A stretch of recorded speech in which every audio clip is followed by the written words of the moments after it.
Yeah. Rick, how you doing? How you doing, buddy?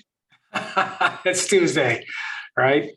I know. I tell you what, this week I need some counseling. I think that's pretty much where I'm at with this market. Yeah. So let me just give you some examples of how my last week has gone, right? And it's like I'm a real person. I'm a real person doing a real job in unprecedented times. Right. And I don't ever profess for everything to be, hunky-dory all the time. It's Right. like, here's reality. So I want everybody to know, like, it's not just happening to you, it's happening to everybody. And here's what it looks like. Because all of my listings sold. I'm about to put a couple of new ones on the market. That's sort of how it goes, sort of cyclical kind of a thing. And they all sold right away and with no issues and for tons of money over asking. But let me tell you a little bit more about my buyers, okay?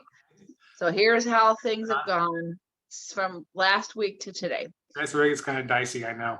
Yeah, buyer one made an offer on a house, was listed for 600,000.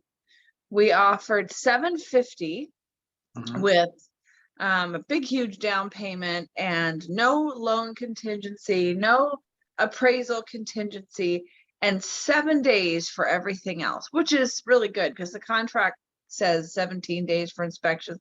We said within 1 week, we will have our stuff together. We'll be ready to rock and roll. And we did not get a counter offer, nor I asked the agent twice for feedback on the offer because I can't get the agent on the phone. So I asked for feedback on the offer because that's the kind and courteous thing to do. And she's just ignored my requests repeatedly. And let me tell you something, Rick. Let me just tell you something. What goes around comes around. And so no matter what the market is, when you're in real estate, it's you always need to be on your best behavior. Okay. Buyer number two, house in OC listed for 750. We offered 850, received a counter for 980. Now that one was grossly undervalued, and that agent does not need to do that, but that's kind of their go-to, so they can say, and I sold that house 230,000 over asking. Yeah, it sets me crazy. I mean, look, I don't understand. We see this a lot. I don't understand the wisdom why any listing agent would list the house under market to collect 40 offers. They don't need to do that. It doesn't create a different response. It just creates more people with their hopes and dreams broken. Okay, next, buyer three, house in OC listed for 998. We offered $1,025,000.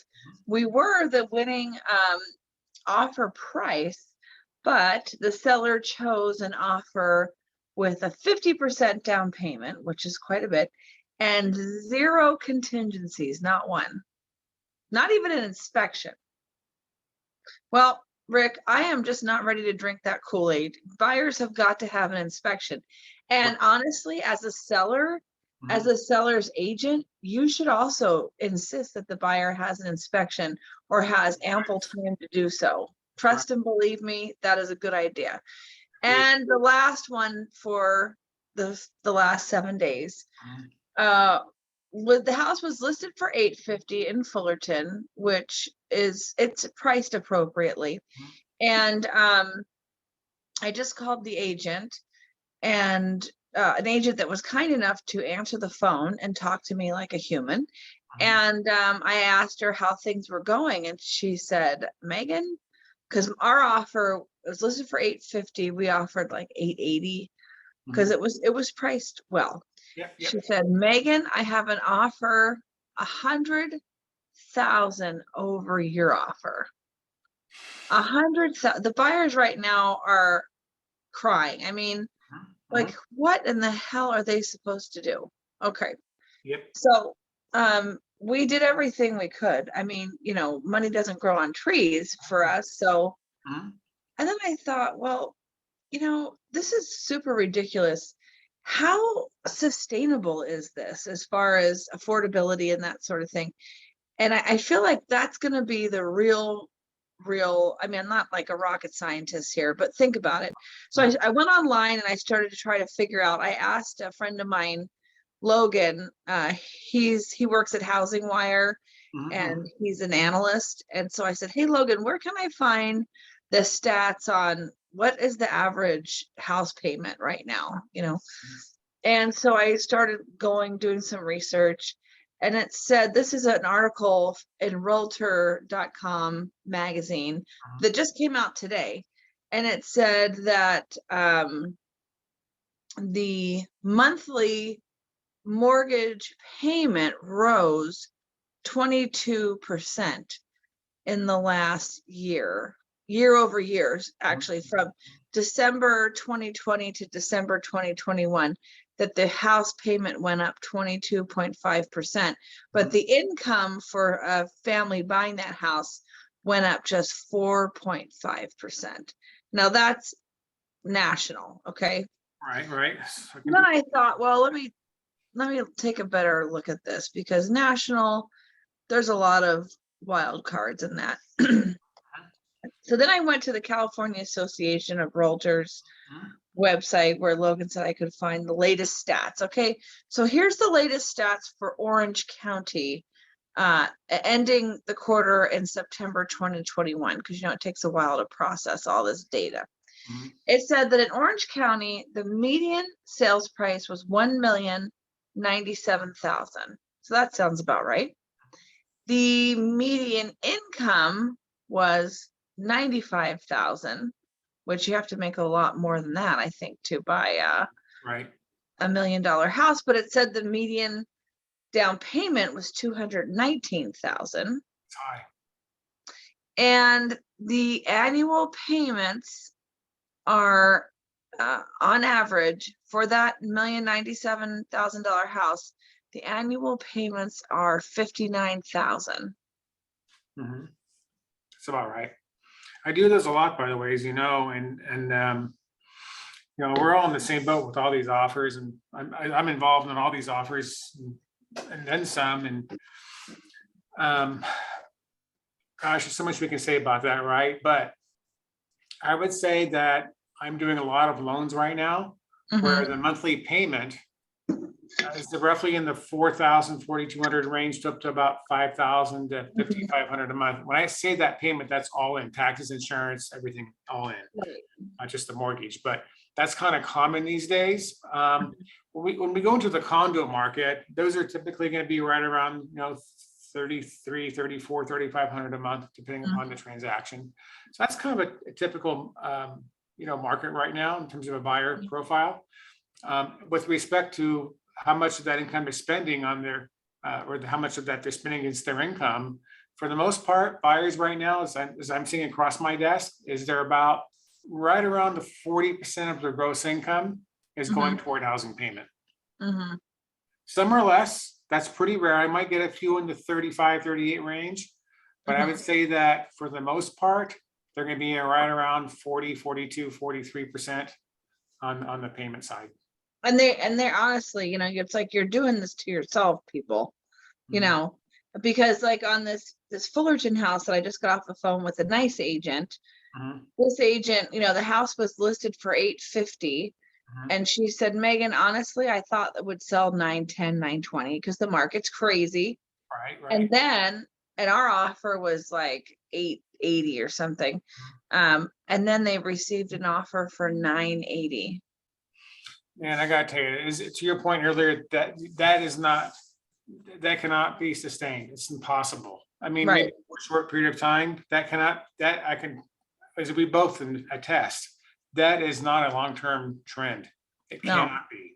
I'm involved in the same offers, right? And so everybody's gonna knock this stuff off. And I'm all for sellers. I mean, I'm all for everybody, making as much money as they can on their assets. It's like their God-given right. But but this is like, because this house, the one in Fullerton, for 980, it's off of like Rolling Hills and Brea. So it's like a regular area. Yep. 1950s, ranch houses. The house is like 1,400, 1,500 square feet. The kitchen's original. The bathrooms are original. it needs to be made a lot cuter from the front. Right. You know, I mean, 980,000. But the schools are phenomenal there, but still. There for sure. Well, I mean, look, 980,000. I think as rates, we know that rates have moved up, and that's certainly having an impact. And you might talk about buyers where they were looking at houses last summer or a year ago when rates were right around 3%, right? And now the rates, frankly, are above 4% across the board. And by the way, 4% is not a high rate; it's just higher than it was, right? But what's happening as I'm reworking these files for offers, somebody was able to make an offer at 850 last July. Now their offer is at 775 based on the difference in the interest rate, or maybe 800, right? So Right. I think as these mortgage rates take hold, I think we're going to hopefully see less and less of these crazy high offers. I mean, we talked about this in one of our talks, I think a year or so ago. I mean, what should we offer over asking price to get in the game? And we've got buyers offering, at the time we talked about, around 10% over asking gets you the deal, right? Now we Right. have buyers offering 8 to 10% over asking and not even getting a counter. I know. Not right. So, but I do think as we get more inventory and the market stabilizes on these rates, that will become more reasonable again. And all these offers. I mean, I'm in the same boat. I call listing agents all the time because you know how we work. That's how we do it. Yeah. I don't get a return phone call. Yeah, it's like, it's so I want to talk about inventory real quick with you. Yeah. So here's a report from just February 7th, so 8 days ago, about inventory. Okay. And this is just in Orange County, and this is Stephen Thomas's report. It says that the active listing inventory increased by 190 homes in the past couple of weeks. Or you could say it was up 18%, but that's only 1,270 homes, right? I mean, 18 is 18% of 100. You know what I mean? It's like 18%, that sounds good, but it's a low number. It needs to be But more it like was 40 or 50. yeah. But it was the largest increase for this time of year since 2006.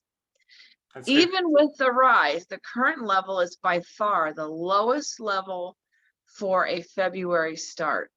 The 3-year average prior to COVID, so from 2017 to 2019, was 4,843 homes on the market.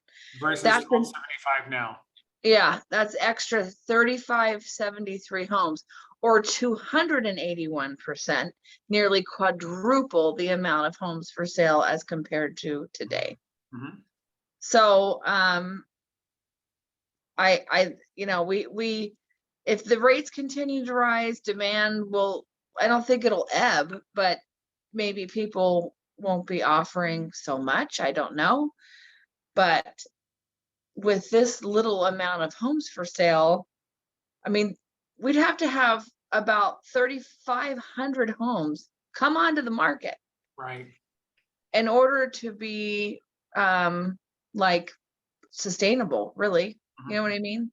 Mhm. That's like, there's like hundreds of buyers for every home that's on the market, Well, I think you've seen some of the Facebook posts. I mean, lying down the street for open houses. Oh yeah. I mean, why do we just do that? Why do they do that? So yeah, I'm with you. So we'll have to see how this plays out, but I really can't encourage people to waive their inspections. No, And I'll give people advice, but ultimately whatever they choose to do is obviously something that they're going to have to live with for as long as they own the house. So right. We are seeing a lot more of the loan being removed up front as well in terms of that. Yeah. I mean, that's a very competitive feature to offer. It is. We're doing that more and more. Yeah, we're doing the best we can. All right, Rick. Well, thank you for listening. I'll have to send my payment for therapy in the mail. And everybody hang in there out there. Hey, Hang on out there. I know, it'll be fine, it will. Spring is gonna come, and It'll be I mean, typically April is when things kick off around here. Mhm. It's after taxes are due, you know? So, I'm gonna hold my breath and hope that we get 3,500 more houses on the market, or I'll take half that.